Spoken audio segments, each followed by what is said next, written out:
আমাদের এই ঘর বাড়ির ভিতরে মাটি ছুটি যা আছে ঘর দুয়ার ফইরা মাল সামানা সব বাসায় লইয়া গেছে। এই এর ভিতরে আমাদের এই ঘর এই সামনের এই মাটিটা 3 দিন আগে কাটটা লইয়া গেছে। আমরা কইছিলাম যে এই মাটিটা এই অবদালারা মাটিগুলা কাটটা নিয়ে ওরা ওইখানে দিছে, এইখানে দিয়া এর আগে দিয়া কিছু মাটি এখান থেকে বিক্রি করিয়া লাইছে। আমার ঘরের ক্ষতি হয়েছে, ঘরে কোনো মাল পুরকা কিছু আমরা বাইর করতে পারি না। ভাতটা খাইতাম বসে, খাওয়ার ভাতটাও বাসায় লিয়ে গেছে, মুরগা যা আছে লেডি গেছে। আমরা এইখান থেকে 6 পরিবার আমরা ক্ষতিগ্রস্তর মধ্যে পড়ে গেছি। কিছু হয় না পাইলে আর কিছু পাই না, খাতা কাপড় নিজে গো ফিন্দার কোনো বর্ষ ঘর দুয়ার একার কিছুই নাই, টোটাল একার কিছুই নাই, সব শেষ। সমস্যা যে একুলাইজেশন সুলিজের কাজ শুরু হইতে আছে, সেই সময় বলছি আমরা বেরিবাদ বান্ধেন, ওরা কইছে থাকবে আমাকে 10টা ডেকু আছে, আমরা কাজ শুরু করতে পারব।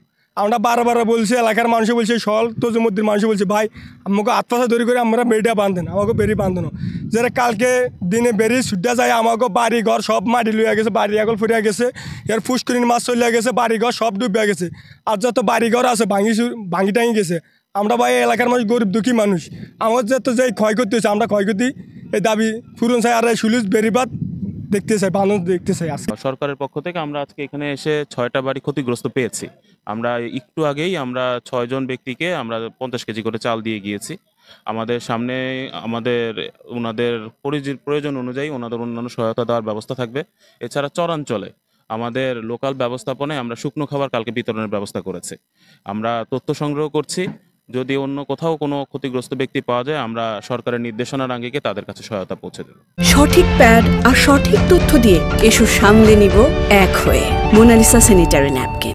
না, এখান থেকে সম্পূর্ণ বিষয়টা আসলে পানি উন্নয়ন বোর্ডের আওতাধীন, তবে আমরা তার সার্বক্ষণিক তাদের সাথে যোগাযোগ রাখছি। গতকালকে আমাদের এক্সএন মহোদয় এখানে ছিলেন, তো আমি আশা করছি এবং আমি নিশ্চিত যে উনি তার সর্বোচ্চ চেষ্টাটুকুই করছেন এবং যতখানি সম্ভব এখানে উনি রিপেয়ারমেন্টের ব্যবস্থা নেবেন।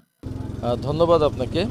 আমাদের নিম্নচাপের প্রভাবে গতকাল থেকেই মূলত ভোলায় যে দুর্যোগ সেটি শুরু হয়েছে সকল উপজেলাব্যাপী, এবং ঝড়ের তীব্রতা আর জোয়ারের পানি এই দুইটি মিলে মনপুরার চর কলাতলি ইউনিয়নে প্রায় 300-400 বাড়িঘর তারা সবই 4-5 ফিট পানির নিচে চলে গিয়েছিল। এখানে কিছু গরু, কিছু ছাগল, হাঁস মুরগি মারা গেছে। এছাড়া আমাদের মনপুরা উপজেলার চর কুকড়িমুকড়ি এবং ঢালচর ইউনিয়ন, ঢালচরে বিশেষ করে প্রায় 400 বাড়িঘর সেখানে ভেঙে গেছে, আংশিক বা সম্পূর্ণ ক্ষতিগ্রস্ত হয়েছে। এছাড়া আমাদের চর পাতিলা, সেখানেও আমরা এখনও যোগাযোগ করতে পারতেছি না, কিন্তু আমরা আশঙ্কা করছি সেখানেও বসবাস যারা করে তারা সকলেই ক্ষতিগ্রস্ত হয়েছে। যে নিম্নচাপটি যেটি হলো, যার প্রভাবে আমাদের ঝড় এবং জলোচ্ছ্বাসে আমাদের যে ক্ষতি হয়েছে এটি ব্যাপক ক্ষতি। আমরা পুরাপুরি এক্স্যাক্টলি পরিমাণটা নির্ণয়ের চেষ্টা করছি। তবে এটি আমাদের আশার খবর, ভালো খবর যে আমাদের হাতে পর্যাপ্ত ত্রাণের চাল আছে। আমরা সকল জায়গায় চাল পৌঁছে দিয়েছি উপজেলা নির্বাহী অফিসারের মাধ্যমে।